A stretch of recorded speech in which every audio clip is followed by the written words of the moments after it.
Halo teman-teman semuanya, selamat datang kembali di channel YouTube kami. Pada video kali ini, kita akan melanjutkan pembahasan mengenai AutoCAD. Nah, di video kali ini kita akan membahas mengenai tool annotation di sini. Nah, sebelumnya kita sudah membahas berbagai perintah yang ada pada tools Draw dan juga Modify. Lalu, untuk saat ini kita lanjutkan beberapa perintah untuk tools annotation. Oke, di sini terdapat beberapa perintah. Ada perintah text, kemudian dimension, table, dan lain-lain. Oke, pertama-tama yang akan kita bahas untuk di video kali ini yaitu mengenai perintah text. Perintah text ini berfungsi untuk membuat tulisan ataupun paragraf pada AutoCAD. Nah, untuk perintah text sendiri ada dua jenis, ada single line dan juga multi line text. Untuk single line ini bisa kita gunakan untuk membuat teks independen, sedangkan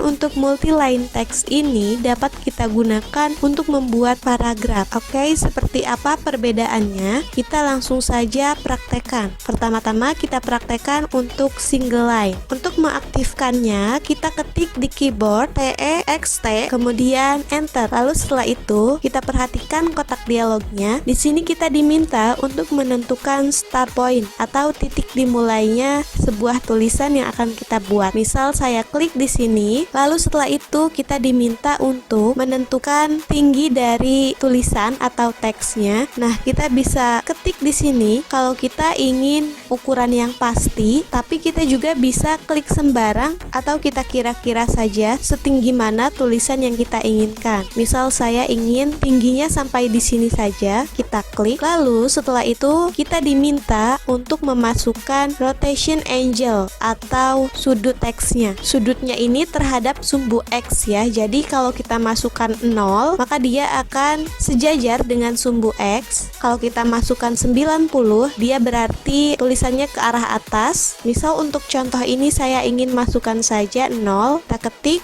0 kemudian enter. Lalu setelah itu kita tulis apa yang ingin kita tuliskan. Misal saya ingin menulis kata lingkaran. Kita ketik saja di keyboard.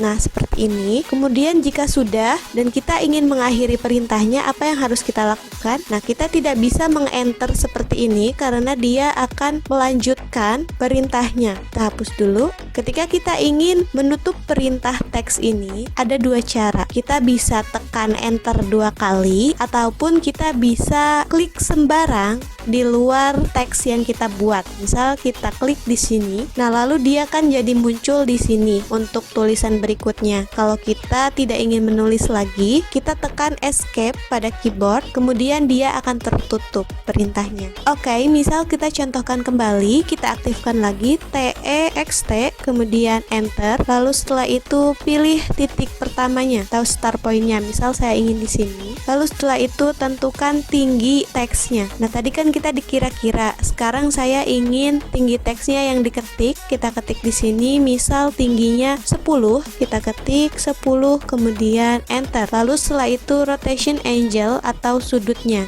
atau kemiringannya. Misal saya ingin kemiringannya 30 derajat. Kita ketik 30 kemudian enter. Nah, lalu setelah itu kita masukkan apa yang ingin kita tulis. Misal saya ingin menulis persegi. Kita ketik saja persegi. Kemudian setelah itu klik enter 2 kali. Nah, jadilah dia tulisannya seperti ini dengan kemiringan 30 derajat. Nah, sekarang bagaimana kalau kita ingin mengubah font atau bentuk hurufnya? Kita bisa mengubahnya dengan mengaktifkan perintah style. Caranya kita ketik di keyboard ST kemudian enter.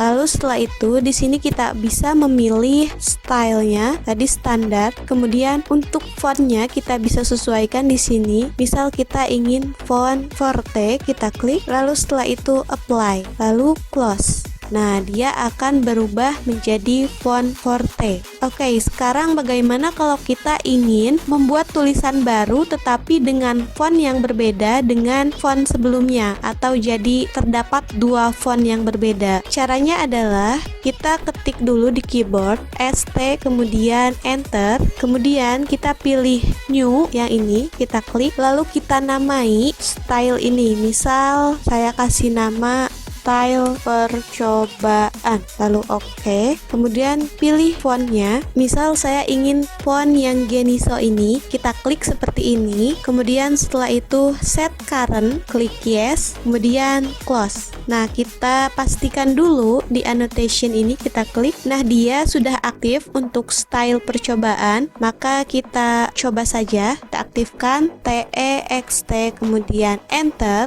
Lalu setelah itu tentukan start pointnya, misal kita buat di sini saja, tingginya misal segini saja, lalu sudutnya saya ingin membuat 90 derajat, kemudian enter.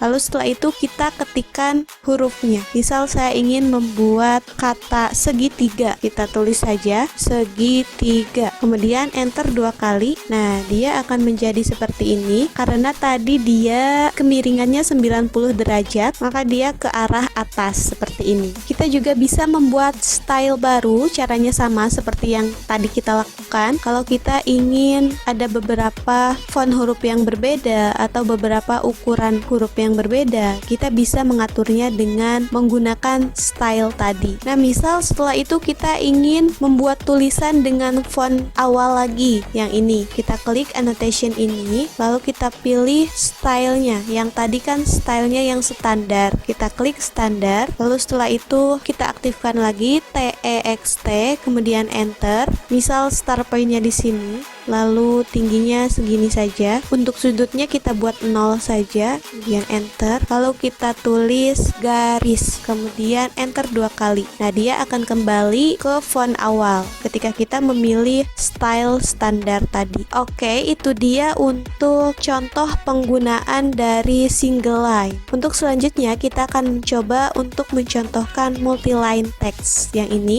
kita hapus dulu untuk contoh-contoh yang sudah kita buat ini. Kita delete. Nah, untuk menggunakan multi-line text, kita bisa mengaktifkannya dengan cara ketik T di keyboard, kemudian enter. Lalu setelah itu tampilannya menjadi seperti ini. Kita diminta untuk menspesifikasikan first corner. Jadi kita diminta untuk membuat kotak. Nah, kita klik, lalu kita dragging seperti ini untuk menentukan kotak paragrafnya. Misal titik akhirnya di sini, kita klik. Nah, jadilah dia tampilannya seperti ini. Jadi kelebihan dari multi-line text ini, kita bisa langsung mengedit-edit atau mengubah font ataupun ukuran secara langsung, seperti Microsoft Word. Di sini juga ada untuk bullets and numbering, kemudian ada line spacing, kemudian kita bisa memilih untuk rata kanan atau rata kiri, rata tengah, atau justify. Misal saya ingin ubah dulu ukurannya di sini, kita pilih 10 saja untuk ukurannya. Kemudian kita ketik apa yang ingin kita ketik. Misal saya ingin mengetik latihan AutoCAD. Nah, ini dia fontnya Forte karena tadi sebelumnya di yang single line kita terakhir menggunakan font Forte. Kita bisa mengubah fontnya secara langsung di sini tanpa menggunakan command line ST lagi. Misal kita ingin mengganti fontnya, kita blok dulu. Kemudian setelah itu kita ganti, misal kita ubah fontnya ke Georgia, yang ini kita klik. Nah, jadilah dia berubah untuk fontnya. Ukuran juga bisa kita rubah di sini. Misal kita rubah ke ukuran 52. Oh ya, kita blok dulu untuk hurufnya. Kemudian kita rubah ukurannya seperti ini.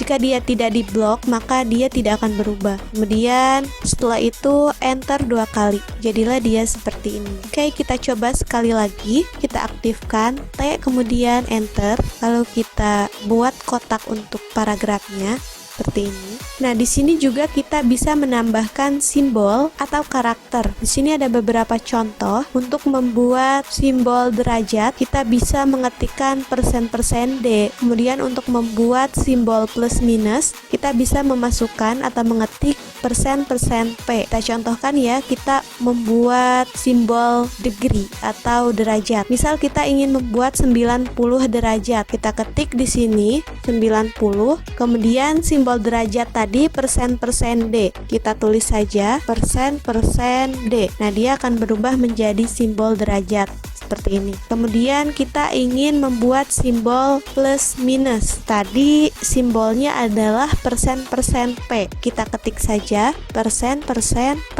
Nah, dia akan berubah seperti ini. kita lihat lagi di sini, untuk membuat simbol diameter kita perlu mengetik persen C. Nah, oke, kita contohkan di sini spasi persen C. Nah, kemudian dia akan menjadi simbol diameter seperti ini. Nah, kita rubah dulu ini fontnya ke font ini saja agar lebih jelas. Kemudian setelah itu klik sembarang. Nah, jadilah dia simbol seperti ini. Nah, lalu bagaimana untuk single line tadi? Apakah kita juga bisa membuat simbol? Tentu saja bisa. Kita contohkan untuk perintah single line dan kita inputkan untuk simbol. Untuk mengaktifkan single line tadi, kita tulis TEXT, kemudian enter, lalu kita pilih titiknya di sini, kemudian tingginya segini saja, lalu sudutnya kita buat 0, kemudian enter. Nah, tadi untuk membuat derajat itu kan persen D. Kita ketik saja di keyboard persen D. Nah, kemudian dia akan menjadi simbol derajat. Kemudian tanda plus minus persen P. Kita ketik saja persen P. Kemudian spasi. Untuk simbol diameter tadi dia persen C. Kita ketik saja persen C. Nah, dia akan menjadi simbol diameter. Lalu bagaimana untuk simbol-simbol lainnya atau spesial karakter lainnya? Nah, di sini saya ada beberapa referensi untuk spesial karakter pada AutoCAD. Kita bagi dua dulu seperti ini. Nah, teman-teman bisa mengunjungi web Autodesk untuk melihat beberapa spesial karakter yang bisa kita input pada AutoCAD. Nah, ini untuk degree tadi yang sudah kita contohkan, persen D, kemudian plus minus ini persen P, kemudian diameter persen C. Nah, untuk simbol-simbol lainnya seperti tanda hampir sama dengan, kita bisa menuliskannya dengan menggunakan Unicode string. Nah, kita perhatikan di sini cara penulisannya. Pertama-tama kita perlu memasukkan backslash atau tanda garis miring terbalik. Misal kita ingin membuat simbol hampir sama dengan yang ini, kita ketik dulu di keyboard tanda garis miring terbalik. Nah, tanda seperti ini. Kemudian setelah itu masukkan Unicode-nya. Ini kan dia U plus 2248. Kita ketik U plus 2248. Nah, kemudian dia akan menjadi tanda seperti ini. Oke, misal selanjutnya kita ingin membuat simbol not equal atau tidak sama dengan. Kita spasi dulu, kemudian setelah itu tanda garis miring terbalik, kemudian masukkan Unicode-nya. Di sini Unicode untuk not equal berarti U plus 2260. Nah, dia akan jadi seperti ini. Teman-teman boleh mempraktekannya sendiri, tergantung simbol apa yang teman-teman inginkan. Oke, cukup sekian untuk pembahasan di video kali ini. Semoga dapat membantu dan bermanfaat untuk teman-teman semuanya. Apabila teman-teman ingin bertanya atau ingin berbagi tips lainnya mengenai AutoCAD, teman-teman boleh mengirimkannya melalui kolom komentar. Terima kasih telah menonton video ini. Jangan lupa like, komen, dan subscribe untuk mendapatkan update terbaru dari channel ini. Sampai jumpa di video berikutnya.